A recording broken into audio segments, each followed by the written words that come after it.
Halo, kami dari kelompok 10 ingin mempresentasikan tugas kami, kontrol dan audit sistem informasi pada COVID-5. Pada agenda kali ini, kami membahas beberapa topik dalam proses audit. Yang pertama ada pengertian audit, proses audit, alat yang digunakan dalam audit TI, dan framework tata kelola dan strategi, standar manajemen proyek, dan standar manajemen risiko.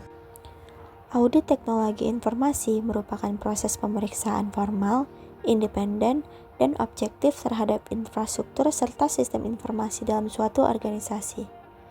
Tujuan utama dari audit TI adalah untuk memastikan bahwa semua aktivitas yang berkaitan dengan pengumpulan, pemrosesan, penyimpanan, distribusi, dan penggunaan informasi telah berjalan sesuai dengan pedoman yang berlaku, mampu melindungi aset organisasi, menjaga integritas dan kerahasiaan data, serta mendukung pencapaian tujuan organisasi secara efektif dan efisien. Audit TI memberikan jaminan yang bersifat wajar, bukan mutlak, bahwa informasi yang dihasilkan oleh sistem dapat dipercaya, akurat, dan lengkap. Selain itu, audit ini juga bertujuan untuk menilai apakah sistem TI dalam organisasi telah memenuhi kebutuhan pemrosesan informasi dan apakah pengendalian internal telah berjalan dengan baik untuk mencegah kerugian atau kebocoran informasi. Audit TI umumnya terbagi menjadi dua kelompok besar, yaitu audit kontrol umum TI atau IT General Control dan audit kontrol aplikasi atau application control. Proses audit teknologi informasi. Proses audit adalah menilai pengendalian internal untuk menentukan apakah pengendalian tersebut efektif atau perlu perbaikan. Namun, banyak tugas yang berkaitan dengan pelaksanaan audit, seperti perencanaan, pengujian, dan pendokumentasian hasil. Meskipun diperlukan, menyita waktu dari pelaksana pekerjaan, penilaian pengendalian yang sebenarnya. Disinilah peran alat produktivitas auditor. Alat produktivitas auditor membantu auditor dalam mengotomatisasi fungsi audit yang diperlukan dan mengintegrasikan informasi yang dikumpulkan sebagai bagian dari proses audit. 8 proses audit. Yang pertama, risk assessment atau penilaian risiko. Pada tahap ini, auditor mengidentifikasi dan mengevaluasi risiko yang dapat mempengaruhi akurasi laporan keuangan. Kedua, audit plan atau rencana audit. Setelah penilaian risiko, auditor mengembangkan rencana audit yang jelas. Rencana ini mencakup tujuan audit, ruang lingkup, metode yang akan digunakan, serta jadwal pelaksanaan. Ketiga, preliminary review atau tinjauan awal. Tinjauan awal melibatkan evaluasi awal terhadap laporan keuangan dan sistem pengendalian internal organisasi. 4. Desain audit prosedur atau desain prosedur audit.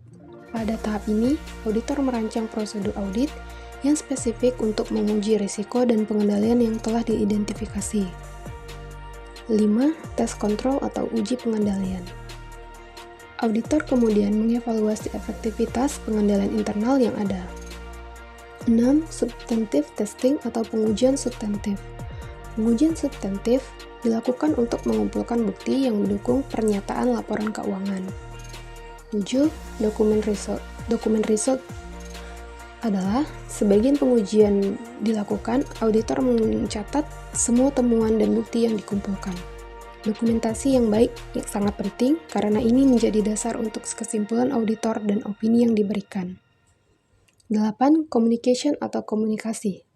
Tahap terakhir adalah komunikasi hasil audit kepada pemangku kepentingan, termasuk manajemen dan dewan direksi. Auditor menyusun laporan audit yang merangkum temuan rekomendasi dan opini audit. Alat dan teknik yang digunakan dalam audit TI. Penggunaan alat dan teknik dalam audit teknologi informasi sangatlah penting untuk memastikan bahwa proses audit berjalan secara sistematis, objektif, dan menghasilkan data yang akurat dalam mengevaluasi kinerja dan kesesuaian sistem informasi dengan standar tata kelola TI. Framework seperti COVID-5 menjadi alat utama yang digunakan dalam berbagai penelitian karena mampu menyediakan struktur yang jelas dalam pelaksanaan audit, mulai dari penentuan ruang lingkup, penilaian kapabilitas, hingga pelaporan hasil audit.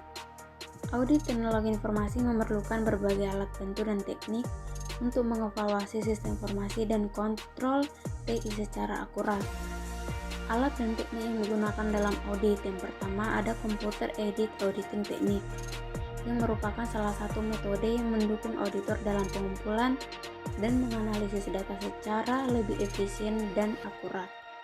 Yang kedua ada auditing around komputer. Pendekatan ini berfokus pada pengujian kendala informasi yang dihasilkan oleh sistem komputer dengan memverifikasi hasil transaksi secara manual. Jadi pada konteks ini, auditor tidak langsung menguji program komputer atau logika pemrosesan di dalamnya. Jadi sebagai gantinya, mereka memperlakukan sistem komputer sebagai kotak hitam. Yang maksudnya, auditor memilih sampel transaksi, menghitungnya secara manual, dan kemudian membandingkan hasil perhitungan manual ini dengan output yang dihasilkan oleh sistem komputer. Yang ketiga adalah perencanaan. Perencanaan ini merupakan tahap krusial yang membentuk dasar dari keseluruhan proses audit. Tahap ini dimulai dengan penentuan ruang lingkup audit, di mana auditor menetapkan batasan yang jelas mengenai bagian spesifik dari sistem informasi akademik yang akan dievaluasi. Yang keempat ada pengumpulan informasi.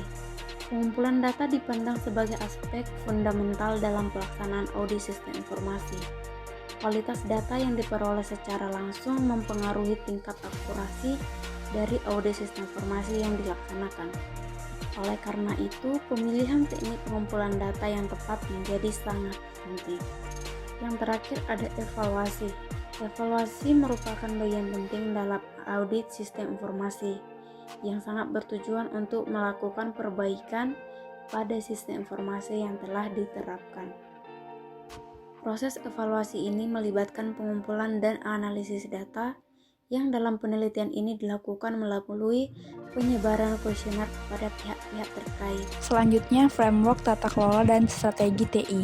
Yang pertama ada IT governance. Itu adalah suatu sistem yang terdiri dari struktur organisasi, proses, dan mekanisme pengambilan keputusan yang dirancang untuk memastikan bahwa penggunaan teknologi TI dalam suatu organisasi berjalan secara efektif, efisien, dan mendukung pencapaian tujuan bisnis organisasi tersebut.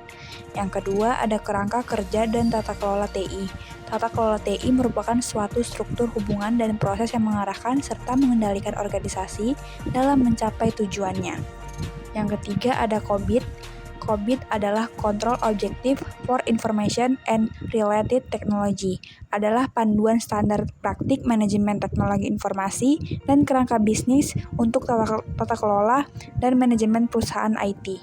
Dan yang keempat ada ISO atau EIC 27002, merupakan bagian dari keluarga standar ISO atau EIC 27000 yang secara keseluruhan berkaitan dengan keamanan informasi. Standar manajemen resiko. Manajemen resiko TI melibatkan proses penilaian resiko, mitigasi resiko, dan evaluasi resiko. COBIT 5 dipandang sebagai kerangka kerja pengelolaan TI yang signifikan dan cocok untuk audit, karena memberikan panduan komprehensif tentang proses kerja TI dan tujuan bisnis. Adapun tahapan-tahapan dalam standar manajemen resiko. Yang pertama, pemetaan proses TI COBIT 5 FORIS terhadap manajemen resiko TI.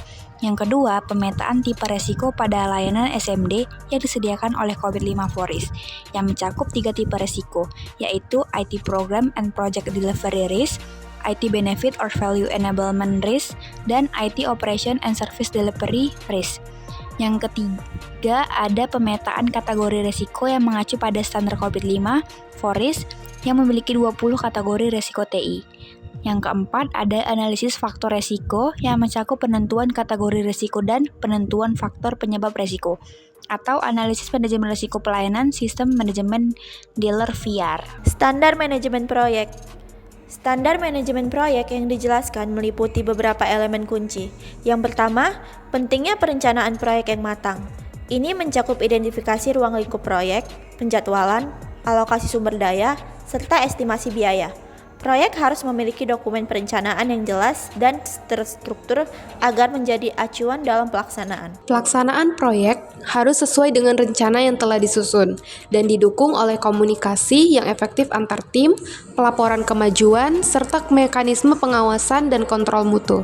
COBIT 5 merekomendasikan adanya pengukuran kinerja melalui Key Performance Indicator atau KPI dan Critical Success Factor atau CSFI F untuk menilai apakah proyek berjalan sesuai harapan. Standar manajemen proyek juga mengharuskan adanya pengelolaan risiko yang komprehensif.